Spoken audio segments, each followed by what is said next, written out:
Hello everyone, स्वागत आप सभी दोस्तों का देव यूट्यूब चैनल पे। तो चलिए आज मैं आप लोगों के लिए टॉप क्वेश्चन सब लेकर आया हूँ एग्ज़ाम के रिलेटेड। तो अपना आंसर कमेंट बॉक्स में देना मत भूलिएगा। तो चलिए सबसे पहला क्वेश्चन आपके स्क्रीन पे देखिए। पहला क्वेश्चन है, ब्रिटिश भारत के प्रथम गवर्नर जनरल कौन थे? तो इसका राइट आंसर होगा, ब्रिटिश भारत का प्रथम गवर्नर जनरल जो था वो लॉर्ड विलियम बेंटिंग था। इसका राइट आंसर ये होगा। चलिए उसके बाद क्वेश्चन नंबर दूसरा पे चलते हैं। क्वेश्चन नंबर दूसरा है, 1928 में अंग्रेजों के खिलाफ गुजरात में बारडोली के स्थानीय किसान के आंदोलन का नेतृत्व डैश ने किया था? तो इसका राइट आंसर जो होगा वल्लभ भाई पटेल होगा। इसका राइट आंसर ये होगा। चलिए उसके बाद क्वेश्चन नंबर तीसरा पे चलते हैं। क्वेश्चन नंबर तीसरा है, भारतीय अशांति के जनक के रूप में किसे जाना जाता है? भारतीय अशांति के जनक के रूप में किसे जाना जाता है? तो इसका राइट आंसर होगा बी, बाल गंगाधर तिलक। चलिए उसके बाद क्वेश्चन नंबर चौथा पे चलते हैं। क्वेश्चन नंबर चौथा है, किस पुर्तगाली गवर्नर ने बीजापुर के शासक से गोवा पर कब्जा किया था? किस पुर्तगाली गवर्नर ने बीजापुर के शासक से गोवा पर कब्जा किया था? तो इसका राइट आंसर जो होगा टी होगा, अल्बुबर्ग। चलिए उसके बाद क्वेश्चन नंबर पाँचवा पे चलते हैं। क्वेश्चन नंबर पाँचवा है, आज़ाद हिंद फौज की स्थापना कहाँ हुई थी? तो आज़ाद हिंद फौज की स्थापना जो हुई थी ये सिंगापुर में हुई थी। चलिए उसके बाद क्वेश्चन नंबर छठा पे चलते हैं। क्वेश्चन नंबर छठा है, लॉर्ड कॉर्नवालिस को डैश के लिए जाना जाता है? तो इसका राइट आंसर होगा, बंगाल का अस्थायी राजस्व बंदोबस्त के लिए इसे जाना जाता है। चलिए उसके बाद क्वेश्चन नंबर सातवां पे चलते हैं। तो देखिए क्वेश्चन नंबर सातवां है, गदर पार्टी के संस्थापक कौन थे? तो गदर पार्टी के जो संस्थापक थे वो सोहन सिंह भाखना थे। इसका राइट आंसर होगा सोहन सिंह भाखना, बी। चलिए उसके बाद क्वेश्चन नंबर आठवां पे चलते हैं। क्वेश्चन नंबर आठवां है, 17 दिसंबर 1927 को जॉन सॉन्डर्स की गोली मारकर हत्या किसने की थी? तो इसका राइट आंसर होगा भगत सिंह। चलिए उसके बाद क्वेश्चन नंबर 9 पे चलते हैं। क्वेश्चन नंबर 9 है, किस अधिनियम ने ईस्ट इंडिया कंपनी के व्यापार का एकाधिकार को समाप्त कर दिया? जिसका राइट आंसर होगा 1813 का चार्टर अधिनियम। इसका राइट आंसर डी होगा। चलिए उसके बाद क्वेश्चन नंबर 10 पे चलते हैं। पूना संधि पर महात्मा गांधी और डैश के बीच हस्ताक्षर किए गए थे? तो पूना संधि पर जो हस्ताक्षर किए थे डॉक्टर भीमराव अंबेडकर किए थे। इसका राइट आंसर होगा डॉक्टर भीमराव अंबेडकर। चलिए उसके बाद क्वेश्चन नंबर 11 पे चलते हैं। क्वेश्चन नंबर 11 है, किस गवर्नर जनरल ने भारत में सती प्रथा को समाप्त किया था? तो सती प्रथा को जो समाप्त किया था वो लॉर्ड विलियम बेंटिंग ही था जो सती प्रथा को ख़त्म किया था। चलिए उसके बाद क्वेश्चन नंबर 12 पे चलते हैं। क्वेश्चन नंबर 12 है, व्यक्तिगत सत्याग्रह आंदोलन के नेता आचार्य विनोबा भावे ने यह आंदोलन कहाँ से प्रारंभ किया था? तो इसका राइट आंसर होगा पनवार से। चलिए उसके बाद क्वेश्चन नंबर 13 पे चलते हैं। क्वेश्चन नंबर 13 है, 1876 में कलकत्ता में इंडियन नेशनल एसोसिएशन की स्थापना डैश के द्वारा की गई थी? देखिए क्वेश्चन है, 1876 में कोलकाता में इंडियन नेशनल एसोसिएशन की स्थापना जो की गई थी ये आनंद मोहन बोस के द्वारा की गई थी। चलिए उसके बाद क्वेश्चन नंबर 14 पे चलते हैं। क्वेश्चन नंबर 14 है, अंग्रेजों को उखाड़ फेंकने के उद्देश्य से Hindustan socialist republication association HSRA का गठन किस वर्ष किया गया था?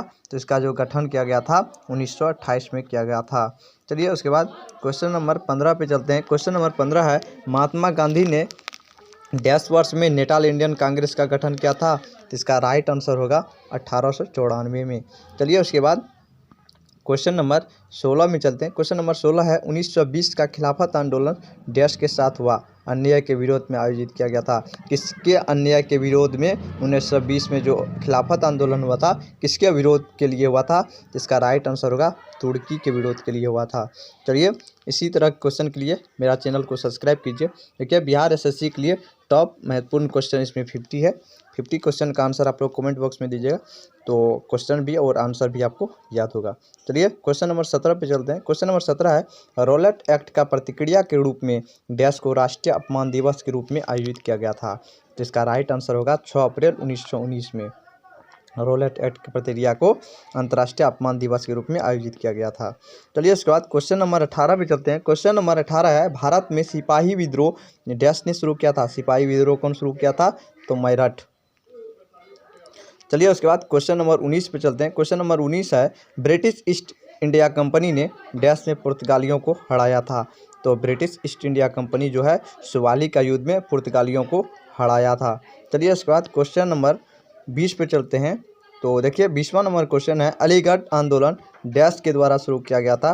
तो अलीगढ़ आंदोलन जो है सैयद अहमद खान के द्वारा शुरू किया गया था। चलिए उसके बाद क्वेश्चन नंबर 21 पे चलते हैं। क्वेश्चन नंबर 21 है, बक्सर के युद्ध में अंग्रेजी सेना का नेतृत्व किसने किया था। तो बक्सर के युद्ध में अंग्रेजी सेना का जो नेतृत्व किया था हेक्टर मुनरो था, यही बक्सर के युद्ध के सेना को नेतृत्व किया था। चलिए उसके बाद क्वेश्चन नंबर 22 पे चलते हैं। क्वेश्चन नंबर 22 है, निम्नलिखित में से कौन सा विद्रोह आंदोलन बंगाल के क्षेत्र में नहीं हुआ था। तो देखिए सन्यासी विद्रोह, उसके बाद चुआर विद्रोह, उसके बाद पांगल पंथी विद्रोह, उसके बाद बेघरा विद्रोह जो हुआ था ये बंगाल के क्षेत्र में नहीं हुआ था। बंगाल के क्षेत्र में जो विद्रोह हुआ था सन्यासी विद्रोह था, चुआर विद्रोह था, उसके बाद पागली विद्रोह था। चलिए इस बार क्वेश्चन नंबर 23 पे चलते हैं। क्वेश्चन नंबर 23 है, भारत में पहली बार किसान दिवस निम्नलिखित में से किस वर्ष मनाया गया था। तो भारत में जो है पहली बार किसान दिवस जो मनाया गया था 1936 में मनाया गया था। चलिए इसके बाद क्वेश्चन नंबर 24 पे चलते हैं। क्वेश्चन नंबर 24 है, निम्नलिखित में से कौन सी घटना वारेन हेस्टिंग्स के युद्ध से संबंधित नहीं है। तो ये जो है हेलबरी कॉलेज की स्थापना जो है ये वारेन हेस्टिंग के युग से संबंधित नहीं है। चलिए इसके बाद क्वेश्चन नंबर 25 पे चलते हैं। तो क्वेश्चन नंबर 25 है, 1852 में गुजराती में सत्यप्रकाश समाचार पत्र किसने प्रकाशित किया था। तो इसका राइट आंसर होगा कृष्णदास मुलजी। चलिए उसके बाद क्वेश्चन नंबर 26 पे चलते हैं। क्वेश्चन नंबर 26 है, 1928 में कलकत्ता में all India workers and peasants party का अध्यक्ष किसने चुना गया था। तो इसका राइट आंसर होगा सहेल सिंह जोश। चलिए उसके बाद क्वेश्चन नंबर 27 पे चलते हैं। क्वेश्चन नंबर 27 है, निम्नलिखित में से किसे महात्मा गांधी का राजनीतिक गुरु माना जाता है। तो इसका राइट आंसर होगा गोपाल कृष्ण गोखले को महात्मा गांधी का राजनीतिक गुरु था। चलिए उसके बाद क्वेश्चन नंबर 28 पे चलते हैं। क्वेश्चन नंबर 28 है, स्वामी विवेकानंद ने बेलूर में रामकृष्ण मिशन की स्थापना किस वर्ष की थी। इसका राइट आंसर होगा 1897। चलिए उसके बाद क्वेश्चन नंबर 29 पे चलते हैं। क्वेश्चन नंबर 29 है, अमृतसर की संधि 1809 से ठीक पहले शांति स्थापित करने के लिए लॉर्ड मिंटो ने रणजीत सिंह के पास किसे भेजा था। तो इसका राइट आंसर होगा चार्ल्स मेटकॉफ। चलिए उसके बाद क्वेश्चन नंबर 30 पे चलते हैं। क्वेश्चन नंबर 30 है, निम्नलिखित में से कौन सा आंदोलन तीनकठिया प्रणाली से संबंधित है। तो तीनकठिया प्रणाली से जो संबंधित है ये चंपारण का सत्याग्रह है।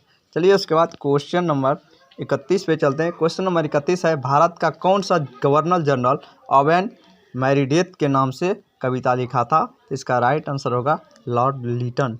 चलिए इसके बाद क्वेश्चन नंबर 32 पे चलते हैं। क्वेश्चन नंबर 32 है, निम्नलिखित में से कौन सी घटना वायसराय लॉर्ड लिटन के समय नहीं मानी जाती है। इसका राइट आंसर होगा बर्मा का युद्ध। चलिए उसके बाद क्वेश्चन नंबर 33 पे चलते हैं। क्वेश्चन नंबर 33 है, निम्नलिखित में से कौन सा जोड़ा सही सुमेलित नहीं है। तो देखिए मुंडा विद्रोह 1899 में हुआ था। उसके बाद वेल्लोर का विद्रोह, मुंडा विद्रोह तो 1899 में नहीं होता। देखिए चुआर का विद्रोह जो है 1870 में 1899 में हुआ था। वेल्लोर का विद्रोह 1806 में हुआ था। संताल का विद्रोह 1855 में हुआ था, लेकिन चुआर का विद्रोह जो है 1870 में नहीं हुआ था। चलिए उसके बाद क्वेश्चन नंबर 34 पे चलते हैं। क्वेश्चन नंबर 34 है, निम्नलिखित में से कौन सा नेता चंपारण सत्याग्रह से जुड़ा नहीं है। तो इसका राइट आंसर होगा सरदार पटेल सिंह। चलिए उसके बाद क्वेश्चन नंबर 35 पे चलते हैं। क्वेश्चन नंबर 35 है, नमक मार्च जिसे डांडी मार्च के नाम से भी जाना जाता है डैश के द्वारा शुरू किया गया था। किसके द्वारा शुरू किया गया था नमक मार्च या डांडी मार्च। तो इसका राइट आंसर होगा महात्मा गांधी ने नमक सत्याग्रह को शुरू किया गया था। चलिए उसके बाद क्वेश्चन नंबर 36 पे चलते हैं। क्वेश्चन नंबर 36 है, चौरी चौरा घटना कहाँ घटी थी। तो चौरी चौरा घटना जो है 1922 में घटी थी। चलिए उसके बाद क्वेश्चन नंबर 37 पे चलते हैं। क्वेश्चन नंबर 37 है, निम्नलिखित में से कौन सा समाचार पत्र मदन मोहन मालवीय से संबंधित नहीं है। तो इसका राइट आंसर होगा कॉमरेड। चलिए उसके बाद क्वेश्चन नंबर 38 पे चलते हैं। क्वेश्चन नंबर 38 है, कांग्रेस के किस सत्र की अध्यक्षता करने वाले पहले विदेशी नेता थे। तो इसका राइट आंसर होगा इलाहाबाद। चलिए उसके बाद क्वेश्चन नंबर 39 पे चलते हैं। क्वेश्चन नंबर 39 है, निम्नलिखित में से कौन सा गवर्नर जनरल स्वयं को बंगाल का टाइगर कहता था? तो इसका राइट आंसर होगा लॉर्ड वेलेस्ली। चलिए इसके बाद क्वेश्चन नंबर 40 पे चलते हैं। क्वेश्चन नंबर 40 है, निम्नलिखित में से कौन सा कांग्रेस सोशलिस्ट पार्टी से संबंधित नहीं है? तो इसका राइट आंसर होगा सुभाष चंद्र बोस। चलिए इसके बाद क्वेश्चन नंबर 41 पे चलते हैं। क्वेश्चन नंबर 41 है, निम्नलिखित में से किस आंदोलन का नेतृत्व सीताराम राजू ने किया था? तो इसका राइट आंसर होगा रंपा का आंदोलन। चलिए उसके बाद क्वेश्चन नंबर 42 पे चलते हैं। क्वेश्चन नंबर 42 है, इप्पी रामस्वामी नायकर निम्नलिखित में से किस आंदोलन से जुड़े हैं? इसका राइट आंसर होगा स्वाभिमान का आंदोलन।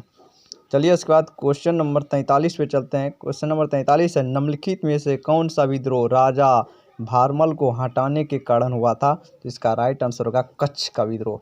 चलिए उसके बाद क्वेश्चन नंबर 44 पे चलते हैं। क्वेश्चन नंबर 44 है, आर्य समाज सिद्धांतों पर कब विभाजित हुआ था? तो इसका राइट आंसर होगा 1893। चलिए उसके बाद क्वेश्चन नंबर 45 पे चलते हैं। क्वेश्चन नंबर 45 है, निम्नलिखित में से किस शासनकाल में पहली बार डाक टिकट जारी किया गया था? तो डाक टिकट जो है ये लॉर्ड डलहौजी के समय में चालू किया गया था। चलिए उसके बाद क्वेश्चन नंबर 46 पे चलते हैं। क्वेश्चन नंबर 46 है, रणजीत सिंह को राजा की उपाधि किसने दी थी? तो रणजीत सिंह को जो है राजा का उपाधि जो दिया था जामन शाह ने दिया था। चलिए इसके बाद क्वेश्चन नंबर 47 पे चलते हैं। क्वेश्चन नंबर 47 है, निम्नलिखित में से कौन तिनकठिया प्रथा से संबंधित नहीं है? तो तिनकठिया प्रथा जो है बारडोली संबंधित नहीं है। उसके बाद आपको चंपारण हो जाएगा, खेड़ा हो जाएगा, दरभंगा हो जाएगा। चलिए उसके बाद क्वेश्चन नंबर 48 चलते हैं। क्वेश्चन नंबर 48 है, निम्नलिखित में से किस वर्ष में भारतीय सैनिक के लिए समुद्री यात्रा अनिवार्य कर दी गई थी? तो समुद्री यात्रा जो है सैनिक के लिए 1856 में अनिवार्य कर दी गई थी। चलिए इसके बाद क्वेश्चन नंबर 49 पे चलते हैं। क्वेश्चन नंबर 49 है, बंगाल का प्रसिद्ध कोसीजुरा कांड किसके शासनकाल में हुआ था? तो इसका राइट आंसर होगा वारेन हेस्टिंग्स। चलिए इसके बाद क्वेश्चन नंबर 50 पे चलते हैं और आज का लास्ट क्वेश्चन है, सिख खालसा सेना का गठन डैश के शासन के तहत किया गया था? तो इसका राइट आंसर होगा रणजीत सिंह के। तो चलिए आज के वीडियो में बस इतना ही, तब तक के लिए जय हिंद, वंदे मातरम।